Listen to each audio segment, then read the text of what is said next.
paso en la vida es sin duda el matrimonio. En él muchas veces se afrontan problemas que son difíciles de superar.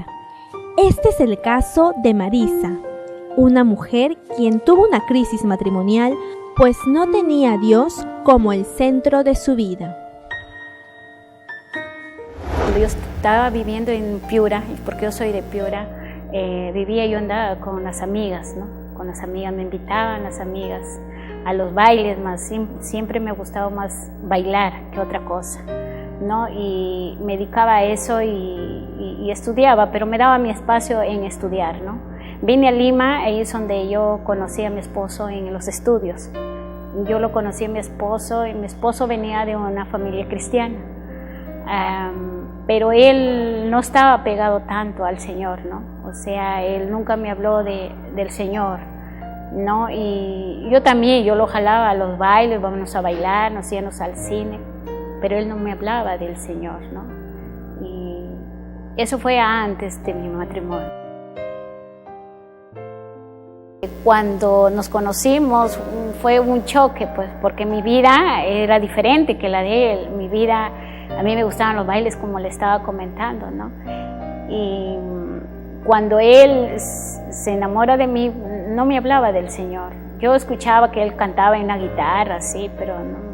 Un día me llevó a una iglesia, pero me dio igual, o sea, entré y salí así como mucha gente nos pasa, ¿no? No le tomé atención a la palabra del Señor, ¿no?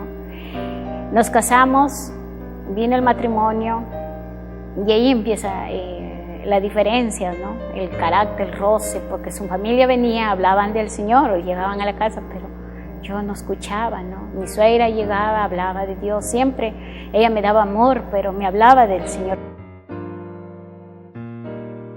Tuvimos nuestro primer hijo, ahí empieza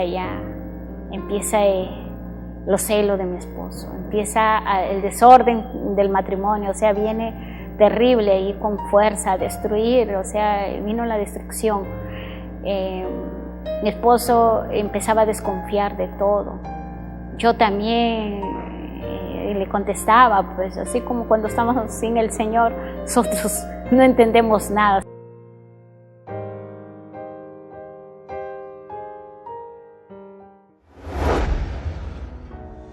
La relación de Marisa con su esposo se volvía insoportable y pese a todas las comodidades que tenían, no eran felices en su matrimonio ni como familia.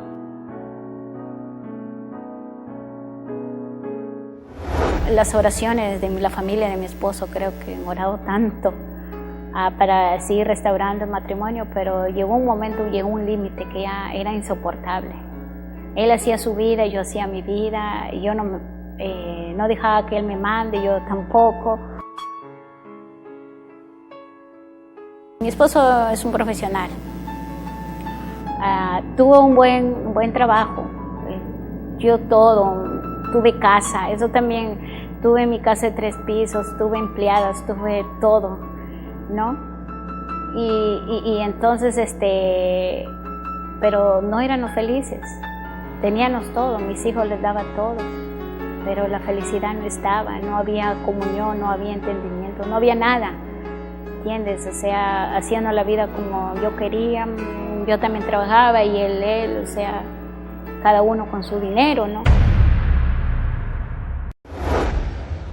Diversos problemas tuvo que afrontar Marisa, como cambios en el comportamiento de sus hijos, así como problemas económicos que afectaron su estilo de vida y su relación matrimonial, que parecía no tener solución.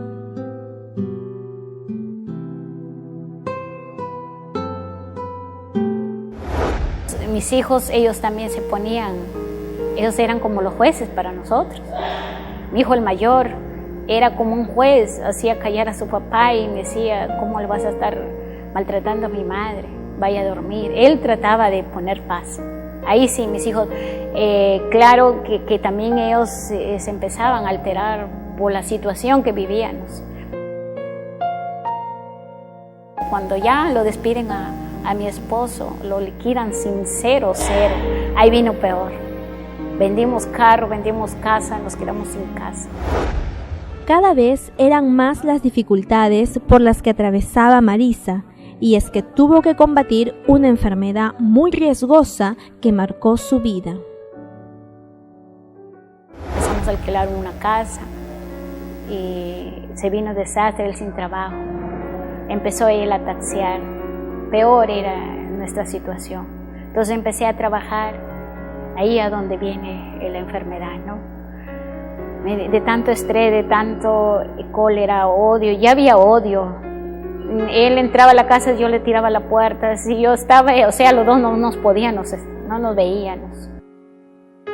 Mi esposo, la desconfianza, por los celos, tal vez por mis actitudes, como a veces la amistad, yo le daba preferencia a las amistades, a mis amigas, a mis amigos, y de repente eso no le agradó, y entonces la actitud era más, yo me doy cuenta porque creo que fue mi actitud más que él lo vio mal, ¿no? Pero de ahí donde me enfermo y es donde viene a todo, con todo se acaba, como se dice, ¿no? Perdí todo, seguros todo, perdí todo y me dio el derrame cerebral, ¿no? Mi mismo esposo me llevó de emergencia, pero nosotros ya no éramos un matrimonio.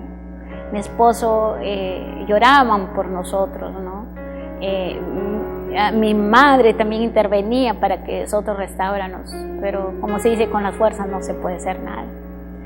Me vino la enfermedad, entonces me dio derrame cerebral, me empezó los síntomas con vómito, me agarró saliendo del trabajo. Mi esposo me recoge.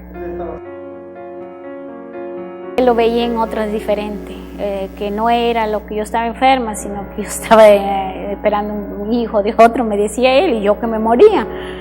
Me llevó de emergencia y me hicieron una radiografía de emergencia y me dijeron que era él tiene otro nombre, el neurisma. No, el aneurisma me dijo que era, que tenían que de emergencia operarme.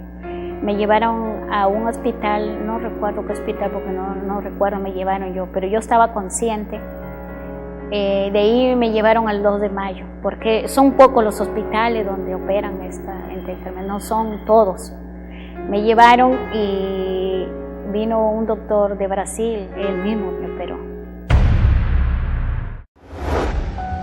Marisa creía que no iba a poder resistir esa prueba. Fue entonces que pidió la ayuda de Dios para que pueda reponerse. Mas la ira hacia su esposo no le permitía estar en paz, pues ella le echaba la culpa de su enfermedad. Le echaba la culpa a mi esposo, que por él yo estaba enfermo. Él me pedía perdón a rodillas, yo pedía gritos a Dios ahí. Pero yo lloraba, le decía Diosito, así como nosotros cuando estamos en el mundo, Diosito, lo vemos como un Dios pequeño. Yo le decía, Diosito, ayúdame, tanto daño, tanta maldad habré hecho para yo estar pagando así. Y llegaban así evangelistas y ahí predicaban la palabra y yo les decía, por favor, háblame algo del Señor, oren por mí. Pero yo así, con toda mi ira, con todo mi cólera, le echaba la culpa a mi esposo. Toda mi familia se reunió, mi madre vino. Mi esposo lloró mucho ahí por mí. Ya el doctor me dijo que yo ya no iba a vivir, que tenía que yo operarme de emergencia, porque iba a colapsar esa vena que se había roto, estaba allá y que se desprende, dice que yo iba a colapsar y era total. Entonces me operaron y entrando a la sala de la operación le hice una promesa a Dios. Así le dije, Señor, Dios, yo no le dije Dios mío, sino Diosito, si tú me quieres en esta tierra, yo ayudaré a muchos pobres. O si no me llevas, perdóname si entré en la anestesia y ya no recuerdo. Y dice que a los 2 días yo recién empecé a reaccionar, 2 días, porque ya me estaban esperando que de repente yo no vivía, ¿no?